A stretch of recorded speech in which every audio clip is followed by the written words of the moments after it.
Welcome, ladies and gentlemen, to another episode of Barca Talk. But before we get into this episode, I have a very, very important message to portray. In representation of every single Barca fan around the world, and every person that has saw the game on Sunday afternoon, Eastern Time here in New York, where Barcelona were absolutely and utterly robbed. Ladies and gentlemen, it has finally happened. Papa Perez, Florentino Perez, has finally decided to make a move. And by what I mean by that is, you know what I'm talking about. Obviously, it was time. He needed to do it, especially the way that Real Madrid have been playing, the embarrassment they took after the 4-0 loss where we utterly... And the disastrous performance against AC Milan. It was evident that Papa Perez finally had to do something, and as a result of that, we were absolutely and utterly robbed on Sunday against La Real, where Lewandowski was offside, apparently. Apparently his foot now is bigger than Shaquille O'Neal's or LeBron James's, because from the photos that Real Madrid fans have been spreading, his toe was this fucking long. Makes sense. Yeah, for sure. Anyone that's objective, anyone that has brain cells can know that he wasn't offsides. Anyone that's not objective and hates Barcelona, apparently, like that's pretty much it, would say that it's offside. But Barcelona fans do not worry, do not fear, because this is just a little bump in the road. And at the end of the day, we're going to win the treble. We're going to win it all. Maybe even the sextuple. But we won't dunk on Madrid later on this season. Because Real Madrid, we already know how they're doing this season. And a message to the Real Madrid fans. Don't be excited. Don't be happy after this loss that Barcelona took to them on the weekend. Because we all know what you are this season. Nothing but a fraud. Nothing but a fraud. All those times that you've been Kylian Mbappe, and he's playing like utter dog shit for you guys. Balloon d'Or Vinny. Should I say Vinicius Jr. Posting on Twitter, I'm going 10 times harder. Did nothing against Barcelona and did nothing against AC Milan, but now he scored a hat trick against Osasuna. He's the best in the world again. Yeah, okay. We know what you are, and you guys are utterly finished. You're not going to win anything this season. It's obvious, especially after you unfortunately lost Militao. Praise to him, but you lost him. You guys are finished. You're not La Masia. That Raul Asensio guy that you brought up. Come on. Stop it. So, don't be too happy, because, again, when you guys play against Liverpool and get knocked out of the Champions League, because you guys are not going to be at Atalanta either, you're done. But yeah, when you get embarrassed in the next couple of weeks when we come back, I remember everything you've said against us after this loss against La Real. Barcelona, we will be back. And we will get our revenge. You piece of...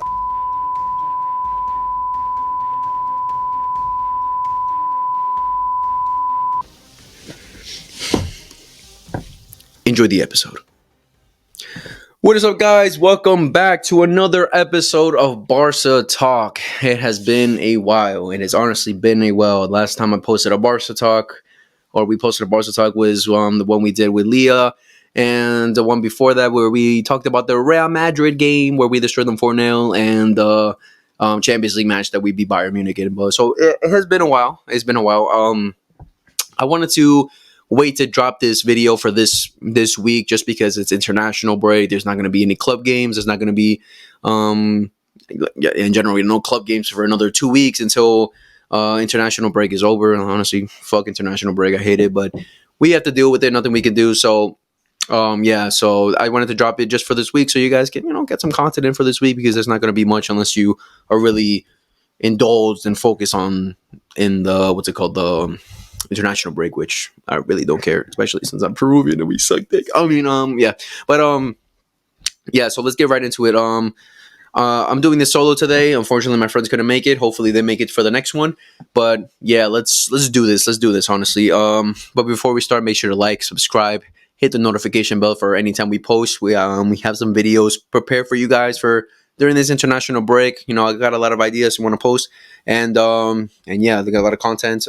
Share to your local Barcelona fans, to your local Madrid haters, who hate Barcelona, to whoever, honestly, whoever loves footy, because that's what this channel is about, talking about footy.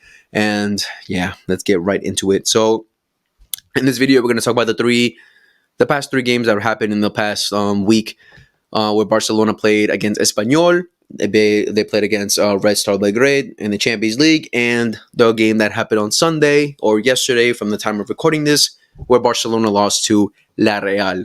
So usually I stream these games. Usually I stream the I try to live stream all these games on twitch.tv/FEVLeo10, where you guys can catch me and I will stream the games as much as I can. But unfortunately, I couldn't stream the game against Espanyol and against La Real because I was at work. I couldn't watch the game live. I had to.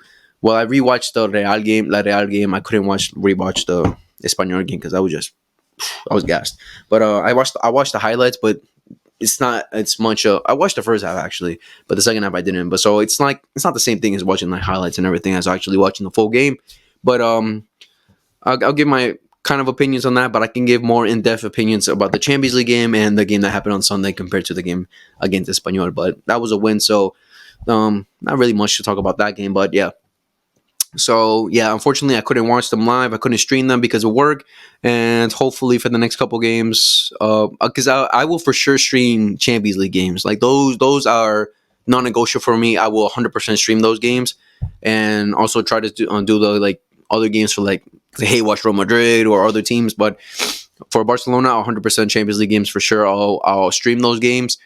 The weekend games gets a little bit harder for me to stream just because of work and stuff. So I try my best, but I'll for sure try to rewatch the games as much as possible to give you guys a good in-depth my good in-depth opinion of what happened during those games and what I felt, and probably like we'll see what happens. So that's what this episode is going to be about: those three games and some other news that's come out and a bunch of other things that's come out during this week. So let's start off with the game against Espanyol, where Espanyol came to visit Barcelona at the Montjuic Stadium, and we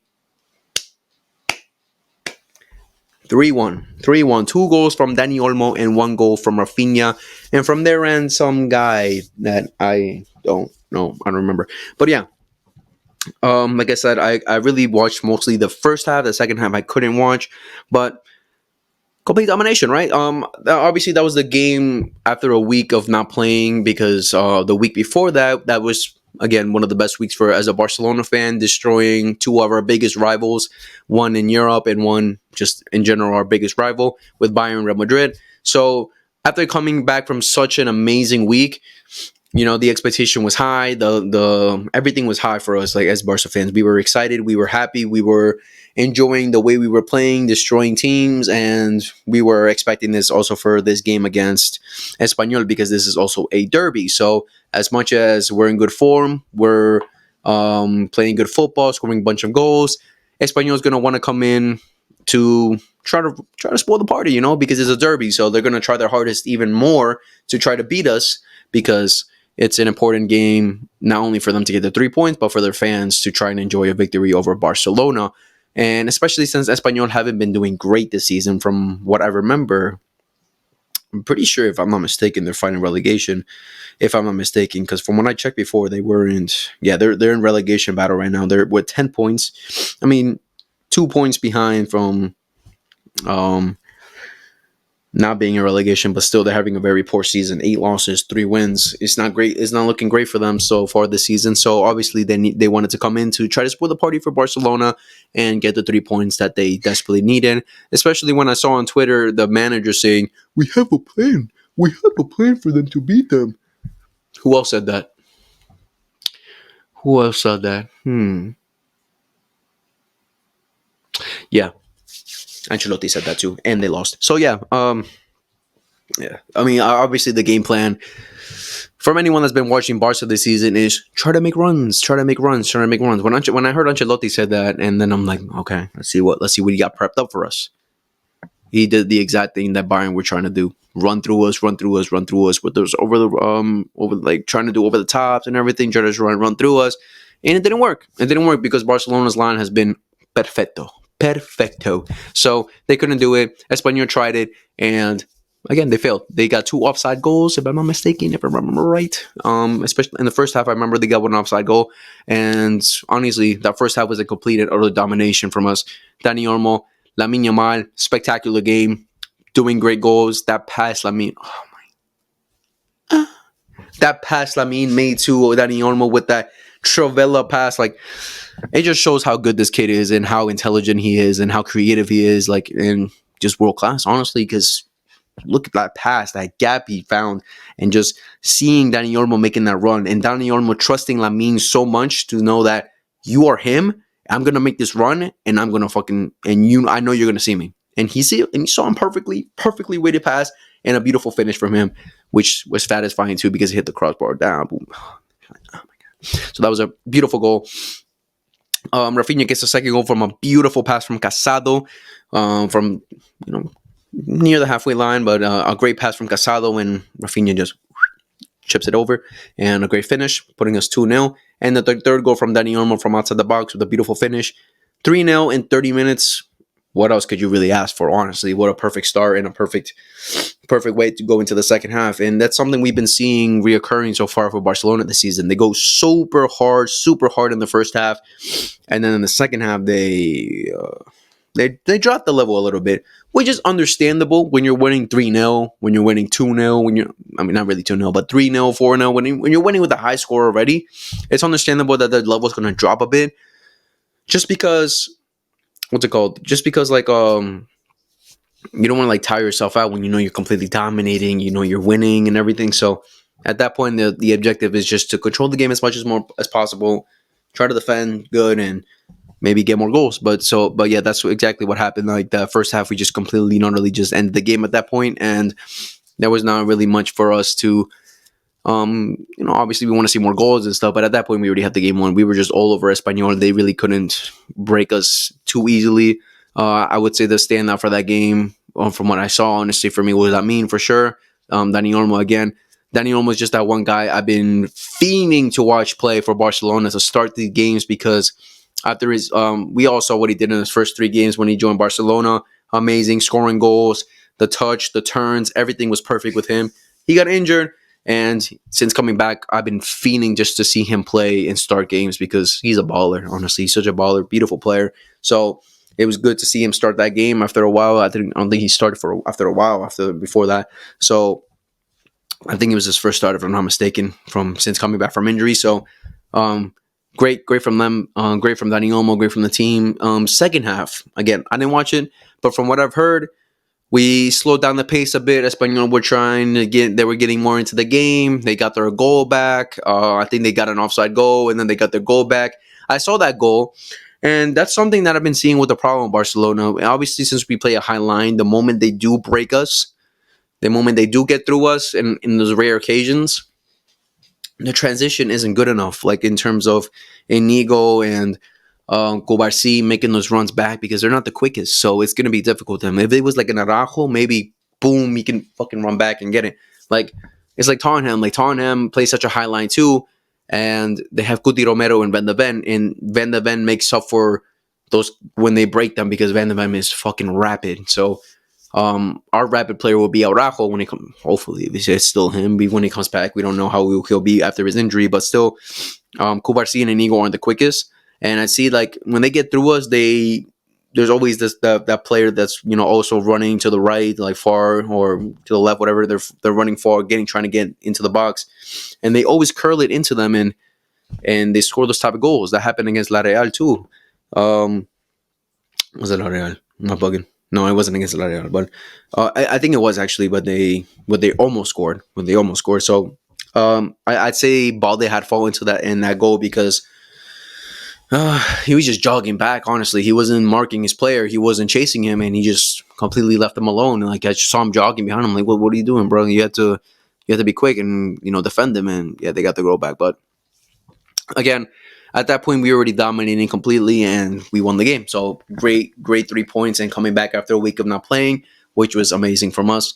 And I also heard that, when Frankie came in, he wasn't great at all. And I'm seeing a lot of people talk about Frankie in these recent days, about, does he fit the system? Is he good enough for Barcelona to be playing under Flick and stuff? We'll get into that a bit later, but I did hear about that. I didn't see it, so I can't give my full opinion on that, but we'll talk about Frankie de Jong later on. But yeah, 3 points against Espanyol, and a great win. Now let's get into the midweek game and the Champions League game. Oh shit, wrong button. Ah, my fucking ears. That was the wrong button, but yeah. Barcelona go away to... Where are they from? Serbia? I don't know. Red Star Belgrade Stadium, wherever the fuck. I think they're Serbian, if I'm not mistaken. No, let me check. I think they're Serbian. That crowd sounded Serbian because those motherfuckers were going hard. Those motherfuckers were going hard. Serbia, yeah, in Serbia. They go away to Serbia, to a Red Star Belgrade stadium, whatever it's called, and they utterly 5-2. 5-2 win away from home in the Champions League match, assuring us another 3 points. And we're in... I'm sorry, guys, I didn't do my research. Where are we in the table now? We're 6th in the table with 9 points, 3 wins, 1 loss. Real Madrid's in 18th. Yeah, so Barcelona go away to Red Star Belgrade and utterly destroy them. It was obvious. Everyone knew they were going to beat them. So yeah, let's talk about it really quick. I did stream that match. I did watch that game live. I didn't post any stream highlights from that game just because that day I worked very early and my energy and everything from that stream it just wasn't there. So I didn't really feel like posting the highlights because it wasn't really entertaining as per se as like my past streams, like the one I did against Milan, like with Real Madrid. That was way more entertaining than the one I did against Red Star Belgrade. But yeah, I did stream that match. You guys can rewatch it on Twitch. But yeah, so a great win. Honestly, first half was, I think, it was a pretty difficult half. They're very defensively compact. Their midfield was compact. It was looking like that first half we were just giving the ball way too much to Lamine for him to do something because it was just like difficult to get through the lines and get through them and stuff. So we were very trusting into Lamine to do something and create something that match. And even he was finding it kind of difficult that game. But yeah, they were defending very good, very well, I should say. And yeah, it was pretty tough. And it was pretty tough in the first minutes of the game. We couldn't find our feet until we got the first goal from Lewandowski, if I'm not mistaken. Let me remember, Lewandowski got the first goal, right? No. Inigo Martinez, I'm sorry. Free kick from Barcelona. Rafinha perfectly whipped it in.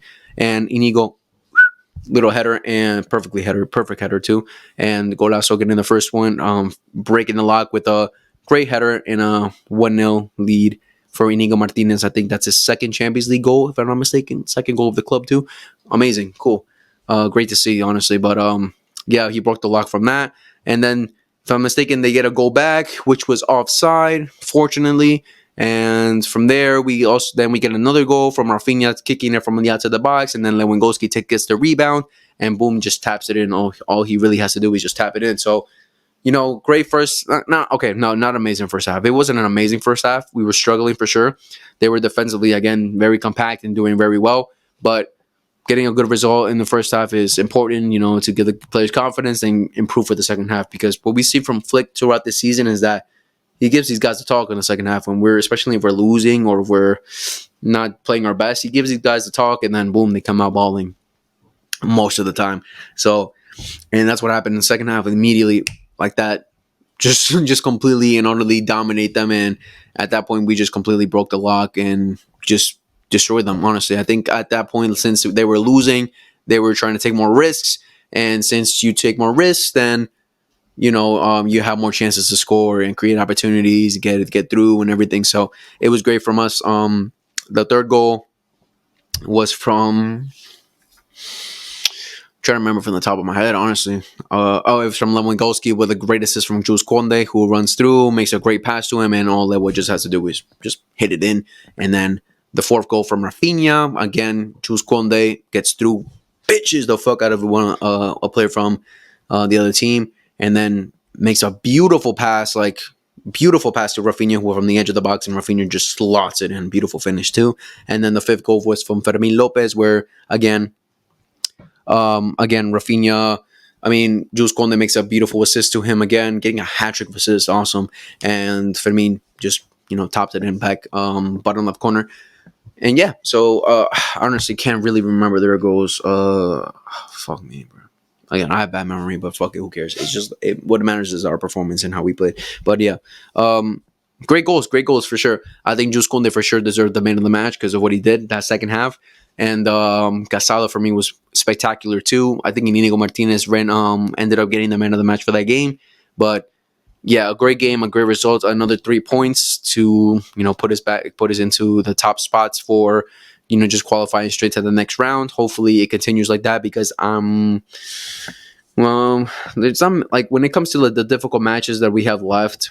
I think Borussia Dortmund's gonna be. I don't even think Borussia Dortmund's gonna be like a very just probably just because of the atmosphere and everything because we're playing away. But we have Brest at home. That should be an easy win. Dortmund away will be a difficult match just because of the case of Dortmund's like stadium is crazy hard to go to. But the way they're playing and everything, I have confidence that we'll beat them. Benfica away should be kind of difficult too, and Atalanta at home should be a good game too. But I'm confident that we'll get 3 points. We'll maybe drop a point against Benfica. That's the only one I can really see us dropping a point to. But not even a loss, probably just a tie. But against Atalanta, Brest, and Borussia, I think we'll plus we'll find colors and qualify for the next round, and hopefully we do. And that'd be great to see for Barcelona. But yeah, I said Jules Koundé. Man, what a right back, right? What a right back. We've been saying for last Barca Talks that he's one of the best right backs in the world, if not the best right back in the world. I think the main competition probably has like Trent Alexander-Arnold. I can't really think of other ones. Carvajal, maybe if he was still available, but yeah, bro, he's improving massively in his position. Again, he's not perfect at it, but it's the fact that he's a center back that turned into a right back and is improving week in, week out. And his decision make, like those 3 passes he made were incredible, honestly. Like that just shows his IQ is improving massively as a right back. Like most of the time, a lot of people are rash in their decisions and just want to whip it in without really looking at the players. And he just had his head up in all those 3 goals and saw where his teammates were and makes a perfect pass for them just to slot it in. And that's exactly what happened. So Jules Koundé, kudos to him. Lamine too was pretty good that game too. But yeah, that stand-ups for me were Casado and Koundé. Again, Casado is someone I've said in the last Barca Talk that can't be dropped right now. He just can't. Like as much as Gavi and Frankie are spectacular players and have proven it in the past, Casado is just proving it right now. He just can't be dropped. Like the form he's in and how he's playing defensively, how aggressive he is, how smart with the ball, the passes he makes. Bro, he's just improving week in, week out, and it's honestly a revelation with him. He's just been amazing so far. So Marc Casado is just someone right now who can't be dropped. He has to be continue playing. As much as Gavi and Frankie are, again, great players, Casado is just proving it right now that he can't be dropped. Like he's playing spectacular. And I'm very happy and satisfied with what we're getting from him, especially after a revelation that we got from Marc Bernal. We're seeing that Casado is another revelation when it comes to La Masia talent. So yeah, it's cool to see how much he's improving and how great of a player he is. So yeah, I think he just got his called up for Spain too. So congratulations to him. He got a call up for Spain, which is awesome to see. His work efforts and his work ethic is showing to not only Barcelona fans but to the whole world and to the national team of Spain. So congratulations to him getting called up, and Marc Casado, beautiful player. But yeah, I don't think there's much more to say about that game. But yeah, again, another great win, another great 3 points. We'll see what happens for the next Champions League matches when we come back in 2 weeks. I'm excited. I will be streaming those games. And I'm excited. 100%. I'm gonna hate watch that Liverpool Real Madrid game. Make sure you tune in for that, because I'm hate watching. Don't.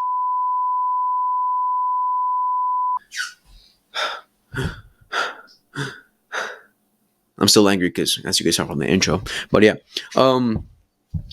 yeah. So yeah, let's get into the next game. Oh my god, I'm pissed. Barcelona go away to La Real Stadium. I don't know what the stadium is. I don't care, bro. I don't really care. We go away to play Real Sociedad, which we lose 1-0. Okay, let's talk about it. Obviously a disappointing result as a Barca fan. obviously, especially since you saw Madrid win the day before 4-0 with the hat trick from Vinny. Like, give a fuck, motherfucker. Couldn't do it against Barcelona. That's all I'm saying. But yeah, so it was obviously a disappointing result. We It wasn't amazing at all of a game. Honestly, a pretty bad game from what we saw. A lot of disappointing pointing aspects in that game from the players and from the team in general. But yeah, I was just not happy. I think from the lineup, if I remember, I again, Dani Olmo is someone that I wanted to see come back into the team right away and play every single game.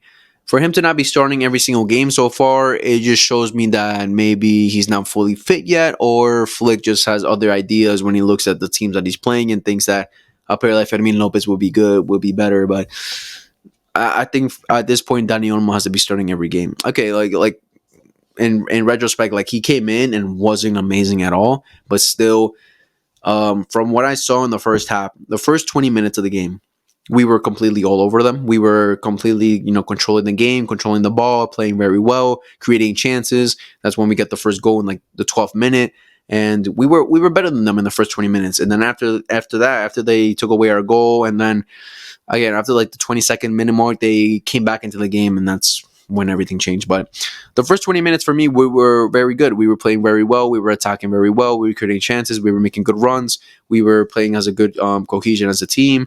I think it's just a matter of us not really, creating the most definite chances for us to make to score goals. But La Real were defending pretty well too. But I think the first 20 minutes we were like in control of the game and was looking more likely of us scoring than them scoring. But and then that's when we got the first goal that was offside apparently. Like, come on, bro. Honestly, I don't understand what is happening with these idiots and VAR. Like, a lot of people want to blame VAR for a lot of things. Like, people say VAR has ruined the game. VAR has ruined the game just because they ruined the moments. Like, let's say when you score a goal, you can't celebrate because you never know if he's offside, la la la. For me, VAR is completely fine. Like, the system and everything, the pictures, everything's completely fine with VAR. Like, VAR is a good implementation for the game because it's fair and it makes like things fair for in certain situations where we see like make sure it's not a goal, make sure there's going to get fouled, make sure like it's helpful for the game. But the thing that ruins it is the people that control it, the idiots that control it. They don't know what the fuck they're doing. I don't know what they're seeing. I don't know what they're seeing sometimes. Like, I swear, it's honestly so stupid. Like, but because that goal that Lewandowski they took away, they're saying his toe was offside. That was not his fucking shoe. That was the other player's shoe, bro. That was the fucking La Real's player's shoe, bro. That was not Lewandowski's shoe. He was not offside. He was perfectly onside. And like, obviously, when you look at VAR and when you look at the picture from like the cameras above, like, they're different. But from every angle that I saw, Lewandowski was onside. He was not fucking offside. But these dumbasses in VAR can't see that, and the referees obviously is going to like, oh, okay, oh yeah. Like, there were clips coming out and say, oh, they told me it's a penalty. I mean, they told me he's offside. What can I do? I'm like, you're an idiot. That's why. But yeah, if I'm not mistaken, our two losses that we had this season, I saw that it was with him being our ref. So, Florentino Perez, motherfucker. But yeah, it wasn't offside. It wasn't offside. Flick said, like, the one thing I like about Flick is the fact that he's not making excuses, because that's not an excuse at all for the performance that we put on after that. But what I like about Flick is that he doesn't put excuses for our poor performances and what we're not doing correctly. Like, he said, obviously it was a terrible mistake from VAR and the referee to make that decision. Like, he was not offside. But Flick continues saying that, but still after that, our performance just wasn't good enough. We can't make excuses for everything, right? We can't excuse our bad performance for a mistake from the referee. Obviously, he also said that goal, if that goal stood, it would have completely changed the game. And 100% it would have, because we would have been in a major advantage over them. Because when you're a goal up, when you're winning, the other team has to take more risks to score goals, to tie it up, to try and win. So since they're going to take more risks, there's going to be more openings, there's going to be more gaps, there's going to be more plays for us to create, because they're going to be more open because they're attacking a lot more. They're not playing to that same system unless they're happy with the loss. No, they're gonna want to go and take risks to try and win the game. So if we're winning, they would have been doing that, and we probably would have scored more. That's something we've been seeing this season. Like every time we go up, the other team tries to take more risk, and then boom, boom, boom, boom, we finish them off. So 100% if that goal stood, we probably would have won that game. But again, it's not an excuse for the bad performance that we put after that, because after the first 20 minutes, oof, La Real were all over us. They were really honestly were all over us. We couldn't complete any passes. I think, bro, Pedri, man, I love Pedri, but he disappointed me that game. He was very poor. Gave up the ball so many times. Made some bad crosses. Made some bad passes. I was honestly very disappointed with Pedri for that match. Obviously, Frankie de Jong and Casado started that match. A lot of criticism was going through Frankie. And I honestly didn't think he was terrible. I didn't think he was amazing either, but the whole team in general wasn't amazing. But I didn't think Frankie was terrible that game. I think he was driving the ball pretty good going forward. I think the main problem that people have with him is that his release of the ball is pretty late sometimes. He doesn't do it perfectly. He doesn't do it effectively as much, but that's something he's going to have to improve on. And Flick has to tell him yo, you got to be quicker. You got to be smarter. You're going to be doing these things. But I didn't think he had a terrible game. I think Pedri had a worse first half than Frankie did that game. The one thing I was confused about is, since obviously Lamine wasn't available that game, I thought Rafinha was going to play. Rafinha's a natural right winger. I think, okay, he's been playing left wing the whole season long, and he's been doing spectacular with it. Cool, but he's naturally a right winger. So if we don't have a natural right winger, why didn't Rafinha go back to his natural position? Because Fermin Lopez and Pedri were the ones making the runs to the right. And I was like, what the fuck is happening? Because Fermin Lopez was absolutely and utterly useless that game. He did nothing. He did absolutely nothing that game. I was so disappointed. I was like, what is happening here? Every time he made runs to the right, he just tried to cut back in. Or he tried to do something or try to look for a cross. Fermin Lopez isn't that kind of player. I don't know why, people we got to understand that Fermin Lopez is not a creator. He has that eye for a goal. That's why Rafinha on the right would have been way better and play Fermin on the left, because Rafinha was making a lot of runs into the box, but no one's there to feed him. Lamine's not there. If it was Lamine, okay, he could feed him, he can see him, but there was no creator on the right. So Lamine and Lewa making those runs or getting into the box was absolutely useless, because Jules Koundé wasn't perfect at all that match, especially in the first half. He barely made any runs up top or barely put any crosses in. So that's already one leeway. That's already one thing down. And then having it worse with Fermin and Pedri trying to make runs, and all they're doing is crossing, and they overhit it or they underhit it. It was on the right side was completely and utterly useless with having Fermin there. Rafinha should have been there, because the one thing we know about Rafinha is that he has a great eye for the game. His IQ and the passes he makes with the whippage and everything, he's amazing at it. So I don't understand why he didn't play there, and then have Fermin on the left making those runs in the box, because Fermin's IQ and making runs, making those late runs, and having that eye for goal is amazing. That's the one thing of Fermin. The one thing I like, that's one thing I love about Fermin. He's a great finisher and he has a great eye for goal. But the one criticism I have of Fermin is that he's not a controller. He's not a creator. He's just not that guy, bro. He's not Dani Olmo. He's not Lamine. He's not these kind of players. So he's a guy that needs to be fed. He needs to be fed to be able to have a great impact for our team. So that was just a major flaw. I got that completely wrong. But besides that, again, the whole midfield and everything wasn't amazing. The whole game in general wasn't amazing. I saw Bale make barely any runs. He did get fouled a couple of times, but he barely helped out going forward. Again, with Jules Koundé too. But yeah, that first half was, after the first 20 minutes, Real really could have been 3-0 up. Honestly, they missed some sitters. Honestly, but their first goal they got, honestly, it was just a lack of concentration. They headed it forward, and Pau Cubarsí was going forward already. He didn't expect them to win, because Iñaki Peña just cleared it to absolutely no one, straight to the Real player, and I was like, what the fuck was that clearance? Iñaki Peña made a back clearance straight back to the other team. They headed it forward, who headed to another player, and then Becker, I think it was Becker who scored it. I'm not mistaken, whatever his name is.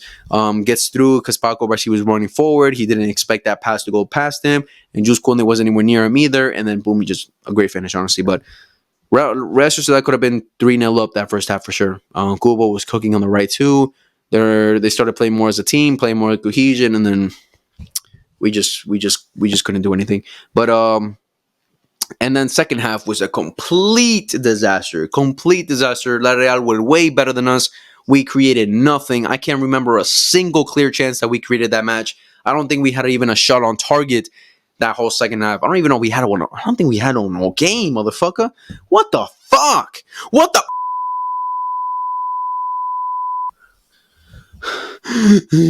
Let me calm down. Let me fucking calm down. Did we have a shot on target that whole game? I don't even know.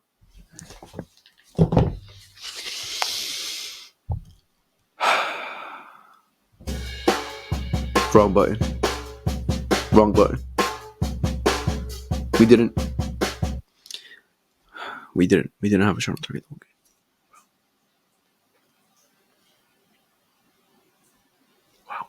Okay, yeah, we didn't even have a shot on target, so that just shows how poor of a game we had, honestly. But yeah, that second half was terrible. Dani Olmo comes in, and obviously, okay, let's talk about it. Lamine Yamal is obviously, and it's clear now, it's been clear for months, honestly, that Lamine Yamal is our most dangerous and impactful player, our X factor player that we have in our squad. Without him, it goes downhill when it comes to creating chances, that creativity, scoring goals, everything. It just goes down without him. And it's incredible, honestly, like how much we're relying on a 17-year-old to carry us and create these chances and win games for us, honestly, because without him, we struggled. We struggled massively without him against La Real. He was a missing piece. Jules Koundé without Lamine is not the same Jules Koundé that we've been seeing with Lamine. And yeah, that right side is completely useless without Lamine Yamal there. Like, it's honestly incredible how much it's like relating if Barcelona playing without Messi back in the day. Like that's just how important and how massive Lamine Yamal is for Barcelona. It's like the same aspect as when we didn't have Messi playing for us. Like without Messi, we went downhill. We were playing bad. So it's incredible how much this 17-year-old has impacted the game for us, and honestly just shows how good of a player he is, that he's carrying Barcelona, and without him we struggle. So since he was missing, Dani Olmo was the guy that I was expecting to come in and change that out for us, and he didn't. I was honestly very disappointed in that. But again, if he started that game, I think it would have been a completely different game, because there were a lot of times where Fermin could have made the hat turn, run forward, got doing a bunch of things, but he's just not the same player compared to Dani Olmo. I think Dani Olmo, that's why I didn't really understand why he didn't start that game, but I wish he did. If Dani Olmo, I think if Dani Olmo started that game, it would have been a completely different game, but he didn't. He comes in the second half, and at that point, you're asking, La Real were defending crazy, playing 5 in the back, just trying to get us on the counters and everything. So, I mean, what else can you expect from a team that is winning and they want to hold the win? So you can't really expect much. That's just how La Liga is. So they were defending like crazy. We couldn't create for shit. We couldn't do anything, bro. They were just defending crazy. Rafinha and Le were completely useless in that second half. They did nothing. Again, Pedri just had a poor game. Poor game. I think the most standout player for me were Casado, like, who was just putting the work effort in to recover every ball that we lost, getting us back into the game as much as he could, regaining possession as much as he could. I think Casado was our best player, if you could say. But nah, man, it was just disappointing because, again, I think Dani Olmo, we know how good of a player he is. He's that creative outlet that we have, and he's a very creative outlet. And I was expecting him to come in and do that, but it's difficult. For one, when they're playing like 5 in the back, they're holding back, trying to defend like crazy, and your teammates are having difficulties trying to find space and everything. So I can give him that, but in general, he just wasn't good enough. Like, he was making poor passes, giving up the ball stupidly, making bad crosses, flimsy crosses. There was this one good ass play where he megged the defender and took a shot, and then from there, Fermin should have fucking taken a touch, boom, touch, goal. and he just one time then bombed it out. I'm like, what the fuck? But but yeah, I was expecting more from Dani Olmo, but we just didn't get it. Ansu Fati comes in again. Ansu Fati's just not the same. He's just not the same Ansu Fati. So what can we really do with Ansu Fati in there? We really can't do much. He really can't do much. So I don't expect him. When he came in, I was like, he's just not going to do anything. Honestly, he's just not. Did Gavi come in? I don't remember if Gavi came in, but second half was just completely and utterly poor from Barcelona. We did absolutely nothing, and La Real get the win. Deservedly so. They played a very good game. They did what they needed to do to get the win, and honestly, I can't really blame them honestly for defending as much as they did in the second half because they were winning. They needed the 3 points, and you got to do what you got to do to win, right? That's how footy is. But a disappointing loss. Again, I would have thought that if we did get that first goal that they stole from us, it would have been a completely and utterly different game. I think we would have won, but and maybe a Dani almost started that game, we would have created more and scored more probably even after that. But it was just a poor executed game. Hopefully, this just a wake up call for not only Flick but for the whole team to see. All right, we have to try something different if Lamin's not available because for Lamine Yamal to be our most important player and our most creative player and our most impactful player, it speaks a lot of how the team is and how much the team needs to improve when he's not available. Like, we can't just fully rely on the 17-year-old to carry us like that because we know Lamine's a baller. We know how amazing Lamine Yamal is, but there's other players that need to step up when he's out. They need to step up, and the game against La Real was a clear, reality check about that there's some aspects that we need to improve, not only with our creativity but with our compactness as a team and how well we understand each other when we're playing these difficult matches when we're 1-0 down and everything. But yeah, it was just not a perfect game, and we need to just move forward and improve because we can't afford to be dropping points. Because what was the point of us beating Real Madrid and getting 6 points ahead of them if the next 2 weeks we're going to drop points, and then the week after we drop points? Like, there's going to be a lot of difficult matches this season, so we have to improve and just try to get as many wins as possible. But yeah, not a great game, but what can we do? That's a drop of points, and Real Madrid have a game in hand, so if they do win those games, they'll be only 3 points behind. So we need to wake up and start looking forward. I'm still confident that we'll win the league. I'm still confident that we'll take it to the end to win it, but not a great result. Not a great result at all. But yeah, so those were my thoughts on the 3 games that we had. Now let's talk about some latest news and some things that have been going around and everything, right? So obviously, like I mentioned before, everything that was coming out about Frankie de Jong. Does Frankie de Jong fit into this team? Does he fit into Hansi Flick's system? Is he going to be a player that Hansi Flick can trust as a player to, impact the game when he needs to either start or play, whatever the fuck? Because obviously Frankie's our first captain, and he's probably going to play. He should be playing an important role for us, right? But yeah. So does Frankie de Jong start for Hansi Flick?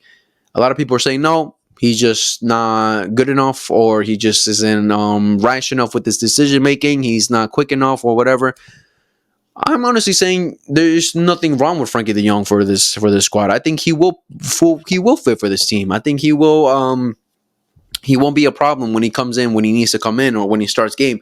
I think for sure he needs to improve in making more better, quicker decisions when he's moving forward. Because the one thing we know about Frankie de Jong is he loves driving the ball forward, and he's amazing at that.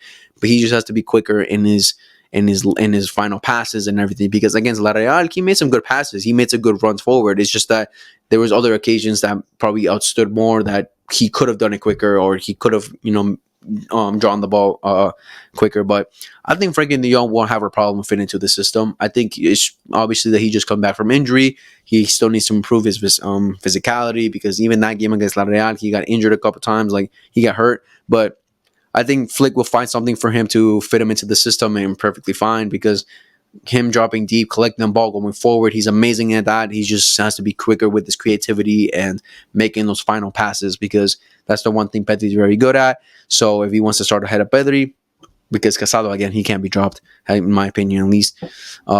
He needs to improve that. So I have no doubts that Frankie de Jong will improve and get better and help his team out massively. So, in my opinion, Frankie de Jong will.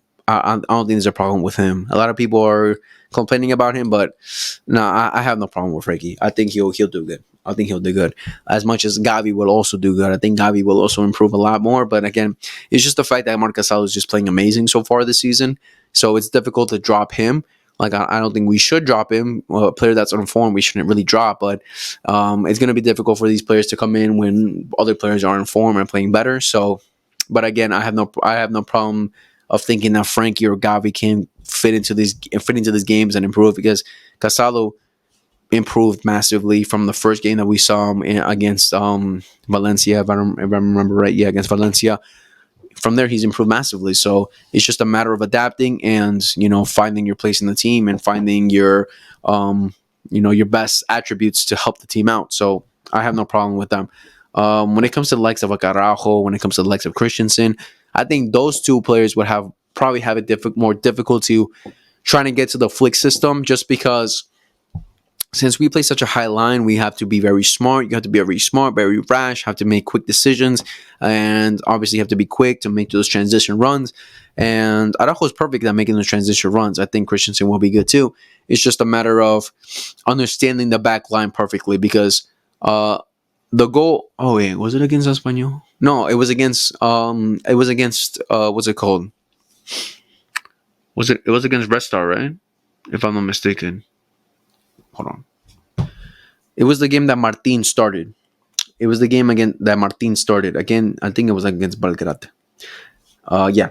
Again, in the Champions League match against Belgrade. Their first goal they got was because Martin completely left them on. Jules Koundé, Inigo Martinez, and Cubarsí were perfectly in sync in line together. Perfectly in sync. And Martin was behind them.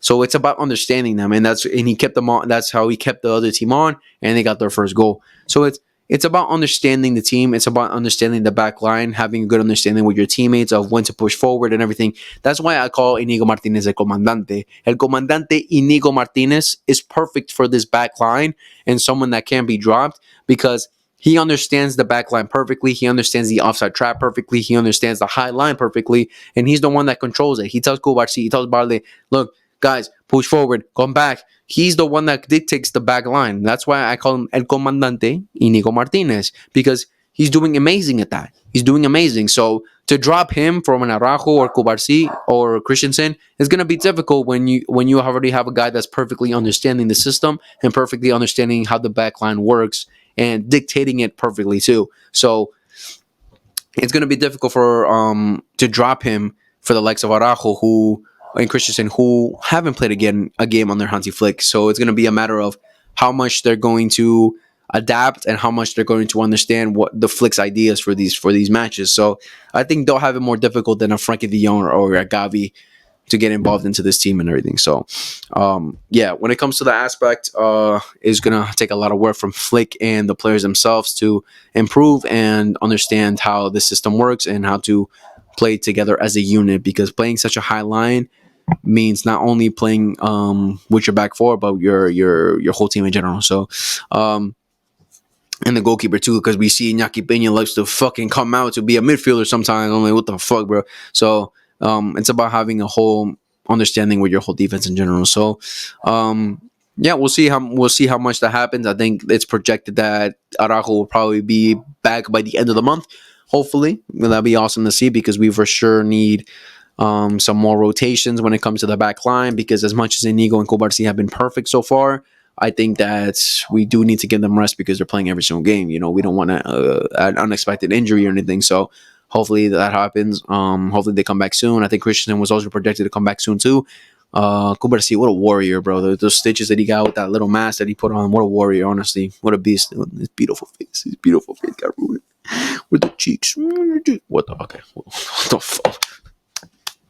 The fuck was that, Leo? My intrusive thoughts. But yeah, let's get into it. Let's get into the latest news. So, latest news so far that's been, obviously we're in international break, and the latest news is Lamine Yamal apparently picked up an ankle injury or something with his ankle. that he's apparently going to be out for around 2 to 3 weeks, so roughly around the time of international break. And Lewandowski also did not go for international break because of something with his back, which is also projected to be around 2 to 3 weeks or something like that. So I think we'll get them back for when we come back from international break. So I don't think it's anything serious, but I know they didn't get called up. Kubarsi didn't get called up either. Balde didn't get called up either, if I'm not mistaken. And obviously Pedri, Rafinha, Casalo again got his first call up. Jules Kwande. Most of our team got called up for the international day games. So we'll see. Hopefully no injuries and hopefully no no problems for their international duties, and hopefully they come back good.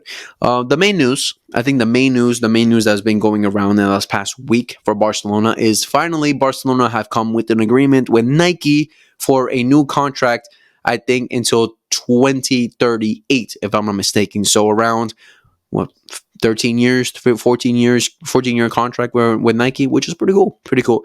I'm glad, I'm happy about that, because Nike, obviously we've been with Nike for a minute now, especially ever since I've watched Barcelona, we've been Nike. So it's cool to see that we're going to continue with them, because I didn't really want to see when I was seeing news that we're going to create our own like kits and shit. I'm like, fuck out of here. No, let's not do that, please.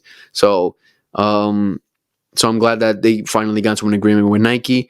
And one of the main things I saw is that we're going to get a signing bonus. And obviously when these news come out, what else comes out? Transfer rumors. What are Barca going to do with this money? What will they do in the next summer window? What will happen? Who knows? We'll see.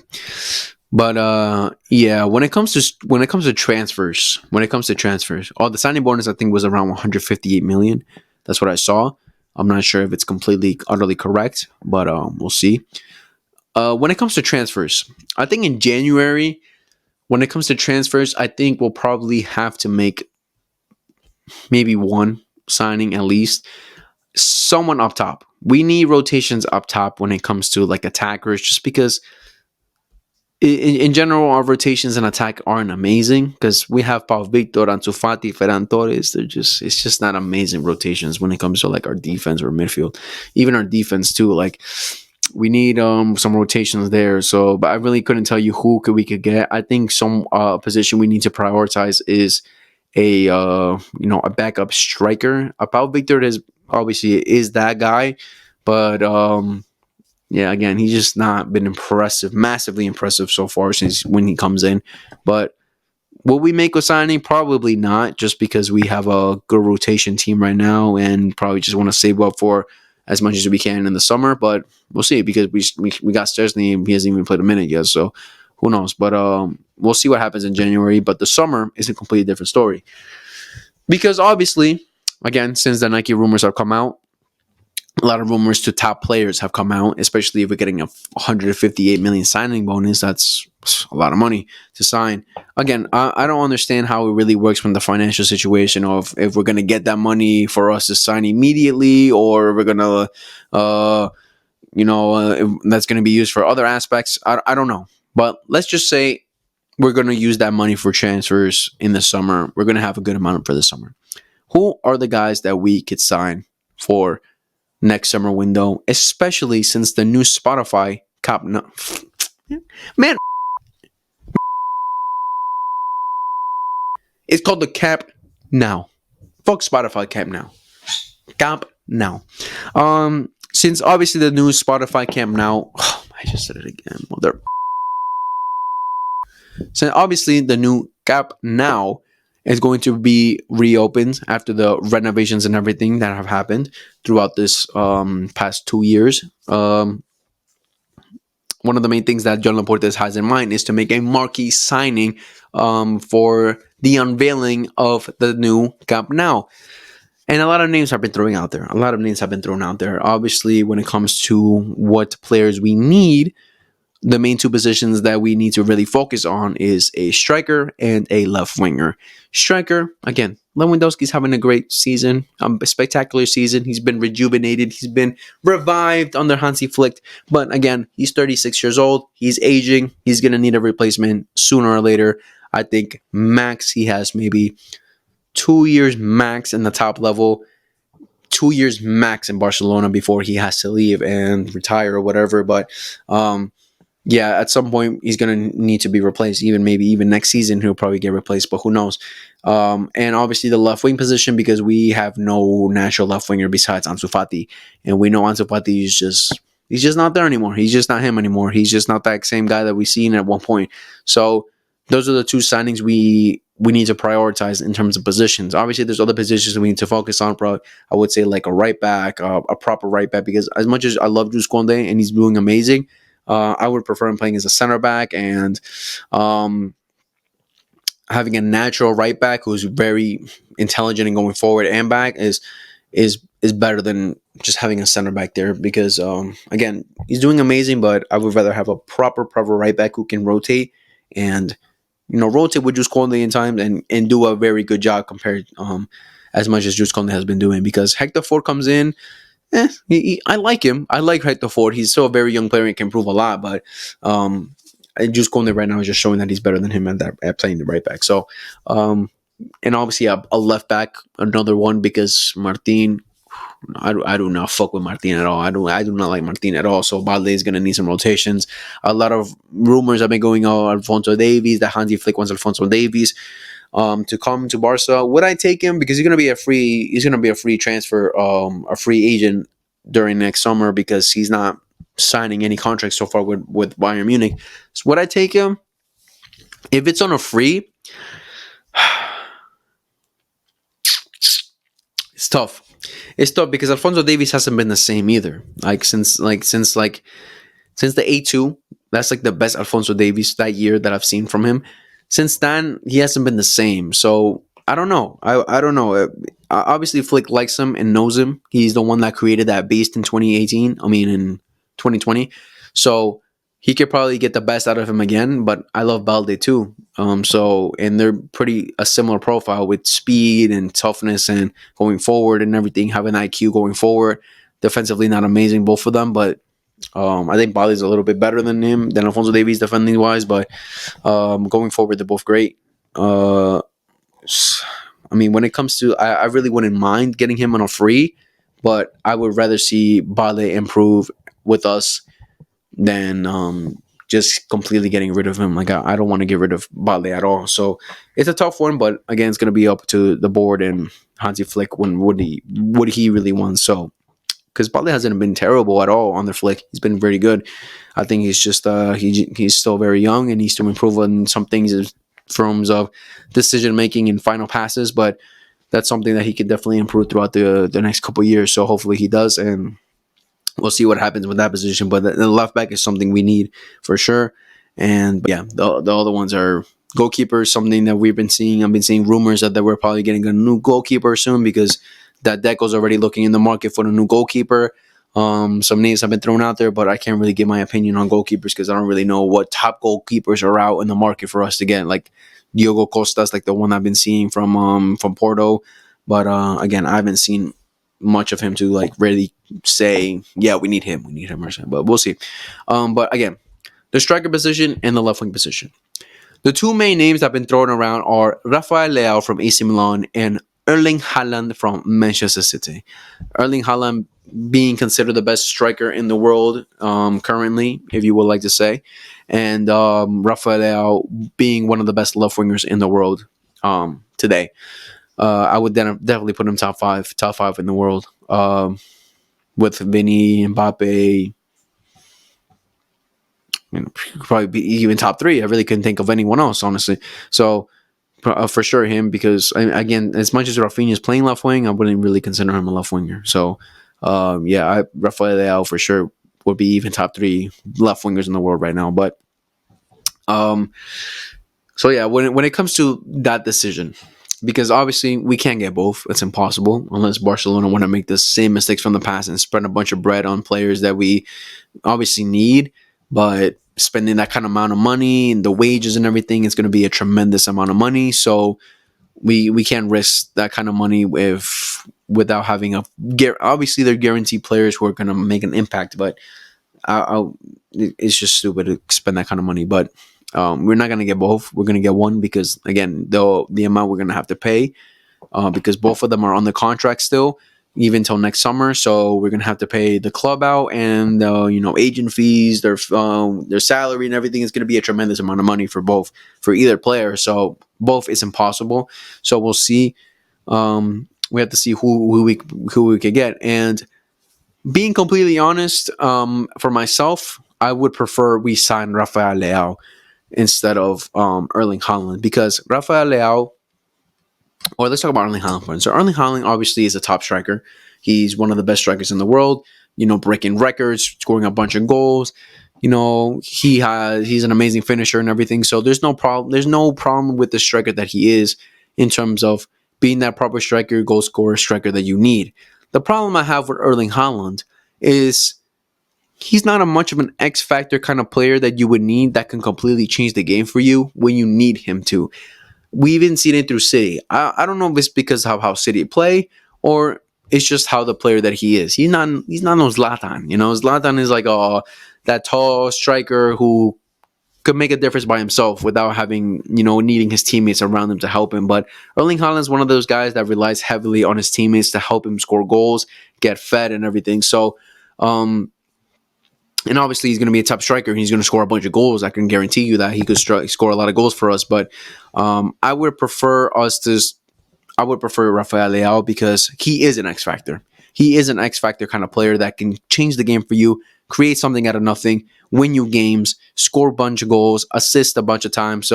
And that's what I love about Rafael Leao. Rafael Leao is someone I had my eye on since the 2022 World Cup for Portugal, where he was, coming in and scoring goals, getting assists, and playing very well. And since then, I've been fucking with him, and I wanted him last season or this season to Sociedad. Like, we were obviously linked a lot to Nico Williams to get, and I knew Rafael Leao was that guy. I was like, there's just no way we're gonna get him. Because it was impossible with the money that we had. But I would have preferred Rafael Leao over Nico Williams 100%.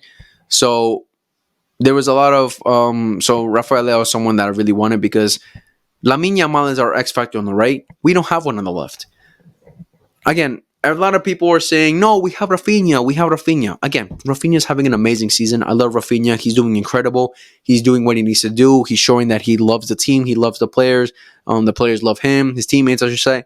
And he's doing incredible for us, scoring a bunch of goals, being an impactful player. But he's not a proper left winger, for one. And two, I wouldn't even classify him as a proper winger compared to like Lamine, compared to Rafael Leao, or even a Nico Williams. And what I mean by that is, what I've seen from Rafinha since he's joined Barcelona is that he's not a winger that likes to take on his player and create chances for himself and do things for himself. He's more of a player that likes to provide for his teammates, provide for the team, and expects the same thing back. A lot of goals that he scored this season have come from the players feeding him, making great balls from him, because his IQ and making those runs, those late runs, those early runs, no, his IQ is amazing. He's amazing at that, and his players and his teammates know that, and they feed him when he make those runs and everything. So he's incredible at that. And that's why he's been scoring a bunch of goals and doing amazing this season. But when it comes to creating something for himself or impacting a game where we really need someone to pop off like Lamine usually does, he's just not him with that. He's just not that guy. That's why we've seen when under Xavi that since we signed Rafinha, Dembele was still our main starter on the right. Like when we saw Rafinha play on the left those couple times, he wasn't great at it. Because I remember preseason is when we started seeing one preseason is when we signed Rafinha. We saw Rafinha on the left and Dembele on the right, and then they switched, and we saw that they were both better on the right than they were on the left, especially Dembele. So it was clear. It was clear after those experiments and everything that Dembele was the main guy, because the one thing Dembele had over Rafinha was his ability to take on players, beat players with pace, with skills and everything, and create chances and score goals and stuff. Rafinha doesn't have that. I don't know. Like, he can beat a player with pace, but when it comes to, let's say, one-on-one defense, like one-on-one with someone, it's more difficult for him to do it compared to other players like a Nico Williams or Rafael Leao or Lamine Yamal. So when it comes to that, He's just not that guy to play as a winger. Like that's why he's playing more of a central role where he's making those runs in between the lines, playing behind the striker and stuff. Because his IQ in making those runs are incredible. So I have no doubt about that. But as a winger, that you need someone to play on the left or on the right to get the ball, drive at the defenders, score goals from like creating your own plays, your own chances. Rafinha just isn't that kind of guy, kind of player. So that's what I would prefer Rafael Leao, because he is that guy. He is that guy that can do those things. And one of the best attributes about Rafael Leao is his finishing, bro. He has incredible finishing. He's a beast at finishing. So having that danger on the left, who can drive at players, beat players, bro. The fact that this motherfucker smiles every single time he's going on a one-on-one against a defender just shows how much of a beast this guy is. Like that's scary, bro. Like when you're going up against a winger and that motherfucker's smiling the whole time, you're just like, you're fucking crazy. You're fucking crazy. And that's what Rafael is. He's a danger. He's a threat. And he's someone that I would love at Barcelona, because he will be a major threat on the left for us. And he will score a bunch, because not only is he a great goal scorer, but he's also very intelligent, and IQ is high when it comes to creating chances and seeing those final passes for his teammates. And he could feed Lewandowski or whatever other striker we get in the future multiple times. So I think if we're going to spend some money for next summer, Rafael Leao should be that guy instead of, let's say, Erling Haaland. And that's my opinion. Again, a lot of people are obviously going to say, so what striker can we get? Because he's the best. Erling Haaland is the best striker in the world currently. Obviously, other names like Gyökeres is coming out from Sporting. I can't really give my opinion on him much because I haven't really seen him play like that. I haven't seen Sporting play. I know he scored a hat-trick against City, but 2 of them were penalties. So I can't really give my full-on opinion on that. But I really, again, that's just something that's Deco and the sporting team have, the management team and everything have to work on to see what striker could be. We still have Vitor Roque, but it's just that Vitor Roque isn't, he's obviously in loan right now for Betis. He's scoring some goals, he's looking pretty decent, but I think Barcelona could prefer an X factor kind of striker, someone who can score a bunch of goals, guaranteed score goals. So we'll see what happens with that, with the striker position. But I think Rafael Leao should be someone that we should focus on for this next transfer window in the summer. But we'll see, because again, John Laporta is going to want someone to show to the whole world, this is our marquee signing. Welcome to the new spot, to the new Camp Nou. Like Madrid did when they opened their stadium. They signed Jude Bellingham, and then they signed Mbappe. Like, these presentations in their new stadium, these are great things for not only publicity, but for the fans to enjoy and, have some hope for the team to win a bunch of trophies and do great things. So we'll see what they decide on, because, again, both players, either Erling Haaland or Rafael Leao, will be expensive ass players. So, we'll see what Barcelona decide to do with this summer. But what do you guys prefer? Would you guys prefer to see Barcelona sign Rafael Leao as our marquee signing, and then try to get some low-key profiles and whatever other player for other positions?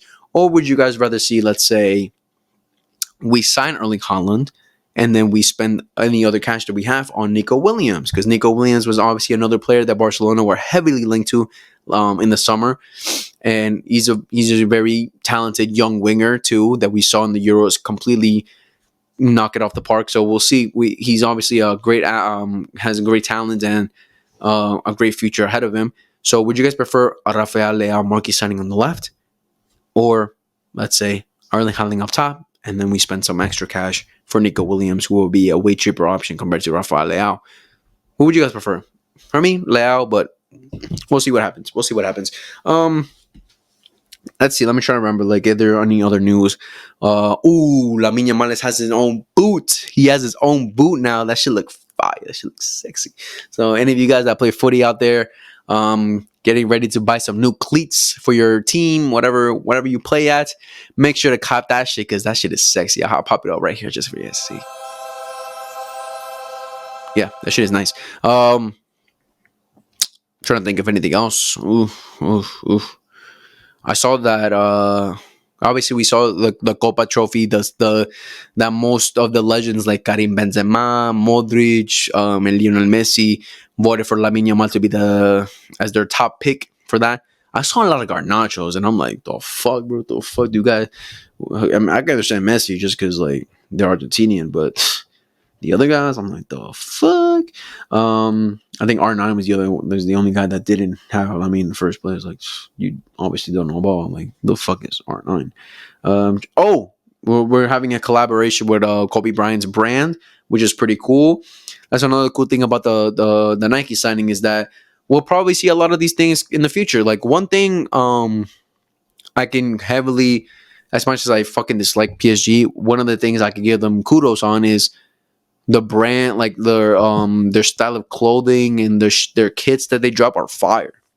Like if I didn't dislike my PSG, I would cop some of them. But the things that they drop, their merch, their kits in general, there are a lot of like streetwear and cool things to wear outside of just having a normal football kit, like some cool streetwear for you guys to wear and when you're going out, whatever the fuck. That's the one thing I can give them kudos on because obviously they have a deal with they're linked with they're with Nike and they're also with Jordan and stuff. So they're able to be creative and do a bunch of things. Like the most parts I've done, like when that is what we've been recently doing with our kits is having that sponsor with a different artists from like because we're obviously with Spotify, so a bunch of artists going into our shirts, but that's mostly for classicals. So hopefully with this Kobe Bryant collaboration is probably opens some more doors for later on collaborations for with other type of brands or whatever. So we'll see what happens with that. That'd be pretty cool to see because that's obviously great for the fans and for the people to wear and stuff, and that's obviously great for the club to get some extra cash. So we'll see what happens with that. Let me just make sure like if I'm not missing anything because from what I mean. Oh, Rodri says we're all surprised.